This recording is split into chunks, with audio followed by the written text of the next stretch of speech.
Judul anime ini adalah Vivy Fluoride Ice Song. Pasti kalian kira anime ini adalah anime idol atau drama, ya kan? Tapi sayangnya kalian keliru, karena ini adalah anime yang pak pak pak bum bum bum.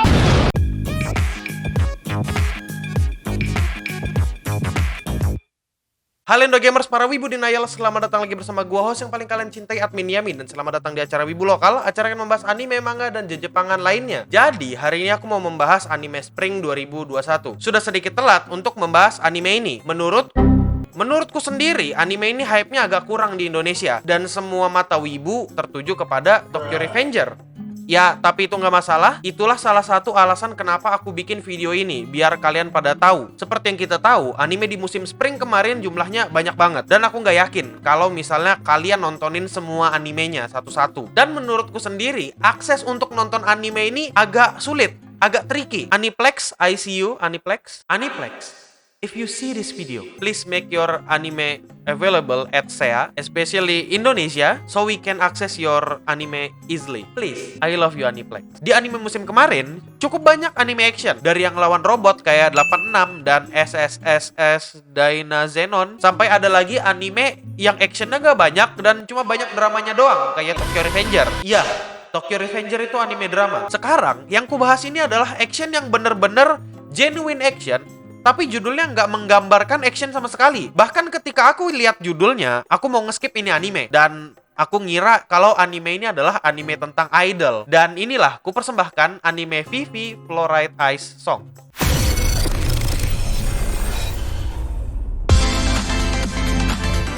Anime ini adalah anime yang bercerita tentang seorang penyanyi AI yang bernama Vivy. Vivy ini adalah AI yang kerasukan AI yang berasal dari 100 tahun dari masa depan. AI ini sendiri bukan AI yang jahat, tapi AI ini adalah virus, dalam tanda kutip virus, yang memberitahukan Vivy tentang kejadian tentang 100 tahun ke depan. AI yang merasuki Vivy ini memberitahu kalau untuk 100 tahun ke depan, AI akan menghancurkan manusia. Dan tugas Vivy adalah untuk mencegah beberapa kejadian yang memicu kehancuran itu terjadi. Pertama, kita bahas sedikit ceritanya. Cerita di anime ini adalah cerita original dari Umehara Eiji dan Teppei Nagatsuki. Buat yang nggak tahu Teppei Nagatsuki siapa, dia ini adalah orang yang sama yang bikin cerita Re:Zero. Jadi, dengan ini, aku berekspektasi tinggi dengan cerita, konflik, dan drama kembali ke masa lalu. Karena Teppei Nagatsuki ini adalah orang yang berpengalaman dengan cerita yang kayak gini. Ya, ekspektasiku bener-bener nggak salah sih. Gimmick AI-nya juga bukan sekedar gimmick yang, wah dia jago berantem karena dia AI dan sebagainya. Di sini, keberadaan AI-nya dibuktikan dengan umurnya yang panjang.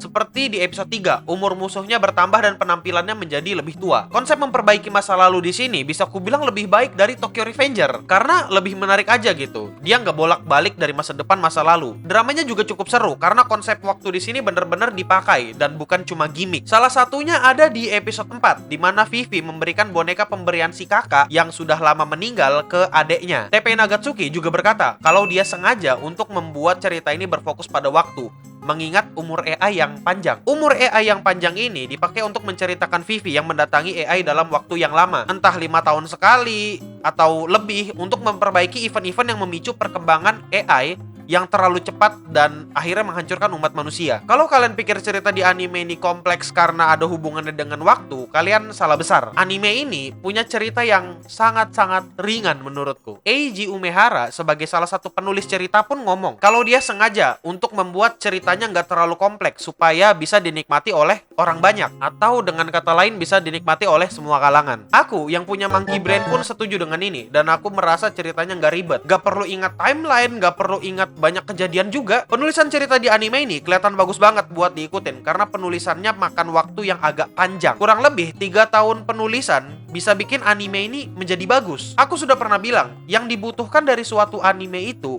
gak 100% tentang budget, tapi yang dibutuhkan oleh studio anime untuk membuat anime yang baik adalah waktu. Dengan waktu yang panjang, aku nggak heran kalau anime ini ceritanya bagus banget. Selanjutnya, animasi. Untuk animasi sendiri, anime ini punya waktu produksi yang panjang banget. Bisa jadi waktu produksinya sekitar 5 tahun lebih dari penulisan cerita sampai animasi. Ini anime original benar-benar dibuat dengan passion dan staff yang tepat lah intinya. Jadinya aku nggak heran kalau misalnya ngelihat animasi di anime ini benar-benar bagus dan impactful. Dari gerakan pukulan sampai koreografi dari gerakan actionnya itu benar-benar bagus. Sakuga di anime ini benar-benar bener-bener mantap. Karena pengerjaan animenya juga cukup panjang gitu. Koreografi dan reaction di anime ini bener-bener sangat-sangat fluid. Karena ya banyak yang digambar pakai tangan seperti yang diharapkan dari WIT Studio. Jadi ini adalah hal yang sudah kuekspektasikan dan jelas-jelas indah banget kalau dilihat. Animasi di anime ini jelas banget adalah jenis animasi tingkat atas. Kalau bahasa gaulnya animasi tingkat flagship. Aku sendiri nggak mengalihkan pandangan dari layar waktu nonton ini anime. Semuanya di anime ini bener-bener cantik. Direktur animasi di anime ini adalah Takuma Ebisu. Dia adalah orang yang pernah bekerja dengan Project Attack on Titan Season 1 dan Season 2. Jadi, aku bisa yakin kalau animasi di anime ini bener-bener bagus setelah ngelihat apa aja yang pernah dia kerjakan. Ini orang-orang dikasih tahu pada batu gitu. Ini project bukan sekedar masalah budget, yang penting itu adalah waktu. Mau sebanyak apapun duitnya, kalau deadline-nya cuma 2 bulan, jadinya ya malah kayak PowerPoint gitu. Dari pencahayaan, background-nya juga, anime ini punya sesuatu yang menjual dan menggambarkan dunia masa depan dengan AI. Gak lupa juga dengan partikel-partikelnya, terutama bagian kaca pecah di awal. Itu emang minor, tapi jelas banget itu bagus. Dan terakhir yang mau ku mention adalah musiknya. Musik di anime ini bener-bener sangat-sangat impactful. Visual dari openingnya di episode 5 bener-bener bikin aku merinding karena ditampilkan langsung oleh Vivi-nya. Gimik dia pengen menjadi penyanyi di panggung utama pun bukan cuma gimik gitu, kepake juga di ceritanya. Musiknya impactful, terutama openingnya dan musik di episode 4 yang dinyanyikan sama Estella. Itu vibe dari musiknya agak sedih dan pas banget sama adegannya. Vibe dari musik itu hampir sama dengan musik Nier Automata. Kalau kalian pernah main gamenya, kalian harusnya tahu dengan musik Nier Automata. Itu musiknya juga bagus banget. Ya vibe-nya mirip-mirip lah. Kalian bakal dapat musik-musik itu kelak nanti di setiap episode ya. Bakal ada musik-musik yang bagus. Percaya sama aku. Kalian nonton aja animenya. Ya aku juga nggak heran dengan musiknya yang bagus karena Aniplex masuk ke project ini. Aniplex ini ya salah satu publisher musik. Jadi nggak kaget kalau misalnya mereka ikut terjun buat musiknya dan juga cuannya pasti. Dan kesimpulannya adalah anime ini adalah anime original yang sempurna. Aku sendiri heran kenapa aku nggak nonton anime ini sejak awal dari awal tayangnya gitu. Aku berani bilang kalau anime ini adalah anime yang masuk 4 besarku, terutama di musim spring kemarin. Detail desain karakternya, animasinya, musiknya, staff produksinya, semuanya terbaik yang ada di anime ini. Ini anime selain dibuat demi hiburan, demi cuan, dan demi apapun itu, ini anime emang dibuat kelihatan banget demi passion. Dilihat dari orang-orang yang ngerjain aja kelihatan gitu. Tokyo Revenger 86 itu anime nggak ada apa-apanya dibandingkan dengan ini anime. Kalau menurutku ya, aku nggak ngomong 86 atau Tokyo Revenger jelek, tapi kalau disuruh pilih, aku lebih milih anime ini. Anime ini emang agak susah buat diakses secara legal karena kalian perlu teknologi yang namanya VPN. Jadi ya, aku paham kenapa banyak orang yang nggak tahu dan mungkin nggak ngikutin anime ini. Salah satu alasan kalian wajib banget nonton anime ini adalah karena anime ini adalah anime original. Aku bakal jelaskan nanti seberapa pentingnya anime original dibandingkan sama anime adaptasi. Entah itu adaptasi komik, novel, atau game,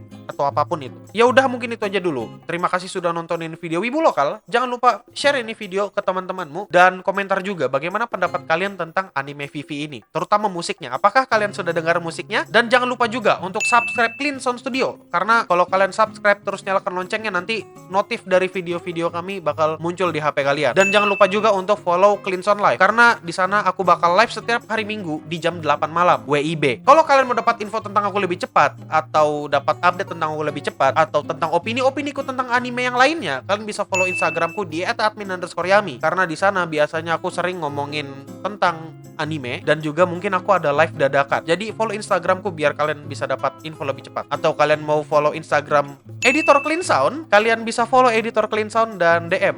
Bang, ya udah mungkin itu aja dulu. Terima kasih supportnya para Indo Gamers. Stay clean and sound.